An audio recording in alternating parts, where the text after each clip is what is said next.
Throughout the Trump presidency, you've probably gotten pretty accustomed to people and headlines saying things like the president is historically unpopular or that he's less popular than he's ever been. But if you look at his public opinion numbers, you find that he's hovering around 40-ish%, which really doesn't seem all that low. Yeah, he's not the 50% that he keeps claiming on Twitter by only citing Rasmussen polls, but it's not abysmal either. But have you wondered why it isn't lower? And that's not partisan sniping. Here's an abridged list of the controversies that have afflicted his administration. Seems like a lot, huh? Yeah, see, these are things that have happened over the last 2 weeks, and even then I had to trim it down quite a bit.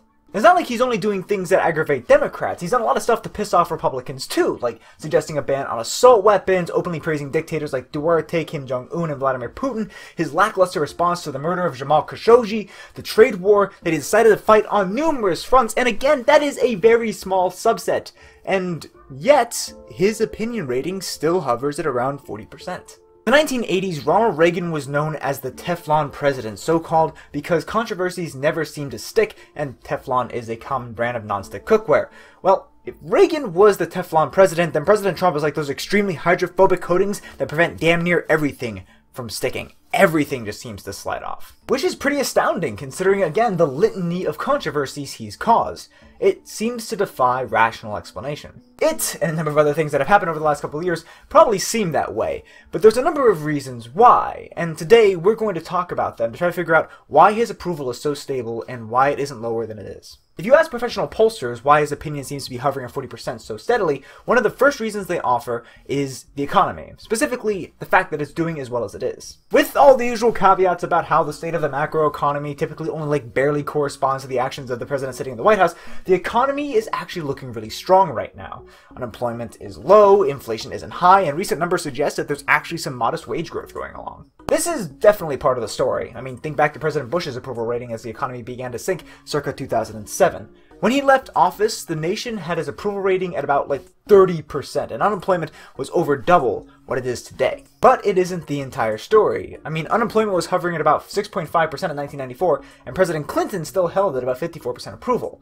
On the flip side, unemployment was about 3.4% at the last visit of the Johnson administration, but his approval spent some time in the high 30s, low 40s. I actually gathered a bunch of presidential approval data and monthly unemployment estimates dating back to 1950. And when you plot it out, there's definitely something there, but it's clear that the relationship is far, far from determinative. It's not like if the economy hit full employment and miraculous GDP growth, that President Trump would just soar in the rankings. It's like putting on pool floaties. The economy is helping him tread water, but it's definitely not doing all the work. What seems to be keeping him afloat is the high degree of political polarization present in American politics today. If you look at a breakdown of the president's approval rating by political orientation, the first thing you'll notice is just how huge of a gap there is. But it's not just the fact that the gap is large, it's that Republicans and Democrats' approval levels are virtually as high and low as they could get respectively. 89% of Republicans approve of the president and just 7% of Democrats do. The only group that's shown a semblance of volatility is independents. The problem is, most independents are actually partisan leaners, and Trump's opinion amongst them is pretty stable too. True independents, the people with any real volatility, only really make up 5 to 10% of the electorate, so the overall change in opinion for him is going to be very small. As this visualization from Pew Research shows, while partisans have always liked the president more when their party is in the White House, the degree of the split has grown into an absolute chasm over the last decade. So that's why it's so stable. It doesn't really have anywhere else to go. Trump is so polarizing that about 42% of the country loves him, 50% loathe him, and the other 8% move around based off the information that they see on any given day. And whereas other presidents had a honeymoon period at the beginning, the president managed to squelch any goodwill with initial high-profile lies and controversy. I mean, it literally started the day after his inauguration when he insisted that it was the largest inaugural crowd in the history of, ever. Except, obviously, objectively, it wasn't. But that answer doesn't really go far enough, right? I mean, partisanship isn't a brainwashing mechanism. President Bush had only 50% approval amongst Republicans in the last couple of months he was in office. And as I mentioned, President Trump has managed to do a lot of things that piss off conservatives too. So why is it that his approval ratings are still so high with them? A plausible reason comes from mixing the two explanations together, economic stability and political polarization. It's possible that Republicans would start to repudiate the president if the economy started to trend down. It's also possible, and honestly in my opinion much more likely, that a good economy is allowing Republicans to rationalize the way the president's bad behavior when they're aware of it, or not even bother to tune in to be able to see it in the first place. And on that note, what I'm about to suggest doesn't actually have a lot of empirical research backing it up, or at least it doesn't have any that I'm aware of, but it is at least informed by research in psychology, so, you know, take this with a grain of salt. I think another reason why the president's approval rating isn't lower and why it's managed to be so stable is because controversy is becoming the new norm. We've had a new major issue at least once a week with this administration. Our brains were designed to be adaptable, to change how we think depending on the environment. They weren't designed to keep track of hundreds of controversies, but their ability to change make it so that we start looking at the administration and the world that we live in differently. Consequently, doing something crazy becomes routine. You discount the weight of all the controversies that have come before, and they compound to become the new normal. And if you weren't very aware of politics before the Trump administration, you really don't have the personal knowledge to realize that this wasn't how it was like before. No, Wolverine! It wasn't like this a few years ago, 10 years ago, 20 years ago. Nowhere close. And it doesn't help that the main way the conservatives get news in the United States doesn't report on his controversies the same way as other networks do. In fact, oftentimes they choose not even to report on the controversies at all. Many on the right feel like those on the left are unfairly assailing the most prominent member of their in-group, and the fact that many of those verbal assaults lump them in too causes them to circle the wagons, block out the cries of the political other. After all, is this all either normal or it's all fake? So yeah, on that cheery note, I think that the president's approval rating is going to stay largely where it is right now for a long time yet.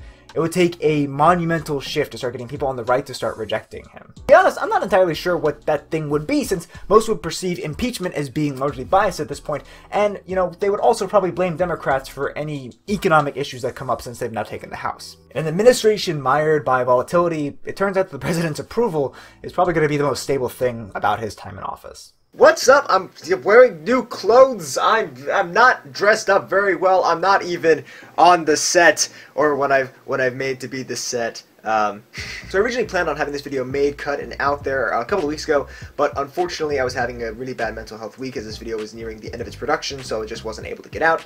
And then we had the President's emergency declaration about the southern border, you know, dealing with the wall, so this topic had to be pushed to the back burner. So the original filming of this video actually had comment responses dealing with pet owners who made their animals vegan, but, you know, obviously we've had a couple of topics since then. So now we're going to be talking about, you know, the comments you guys left on the video where I talk about the emergency declaration and the wall, so let's hop into those. And I'm doing this as opposed to doing it on set because I've got to actually hurry to my own class pretty soon, and I want to make sure that this video gets out on time this week, so I hope you guys don't mind too bad. You know, it's almost like a little behind-the-scenes look at how hectic everything actually is in this office.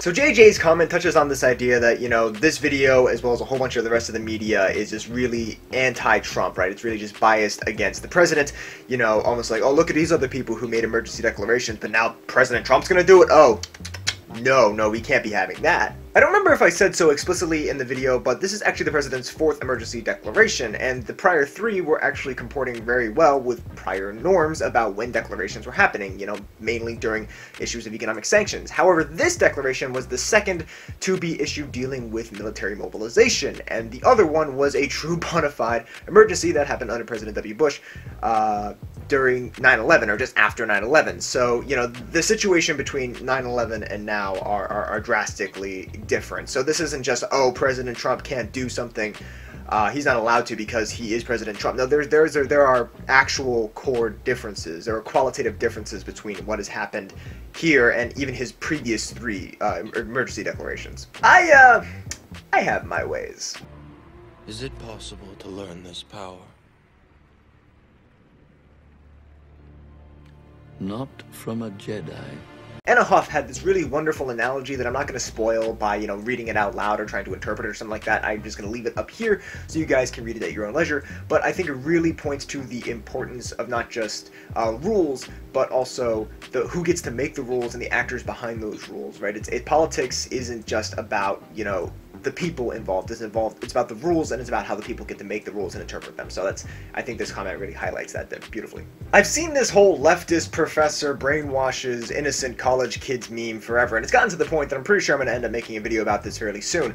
But even if I was a leftist, which I know I've said on the channel before, I'm not, I can't even get most of my kids to read the material, right? Like, I can't even get them to read what I'm assigning them. Like, how do you expect me to indoctrinate them into a whole political philosophy? That's just not gonna happen. That'll do it for this week's video. Thank you guys so much for watching. I truly appreciate all you guys' comments, and I definitely appreciate even those, and especially those, who come in and disagree with the video and do so respectfully. I mean, like I said, this channel is about dialogue and discourse. It's not just me preaching, right? We're all learning here, so I sincerely appreciate your guys' comments as well. Links for everything is always down in the doobie-doo, as links to Facebook, Twitter, and the blog.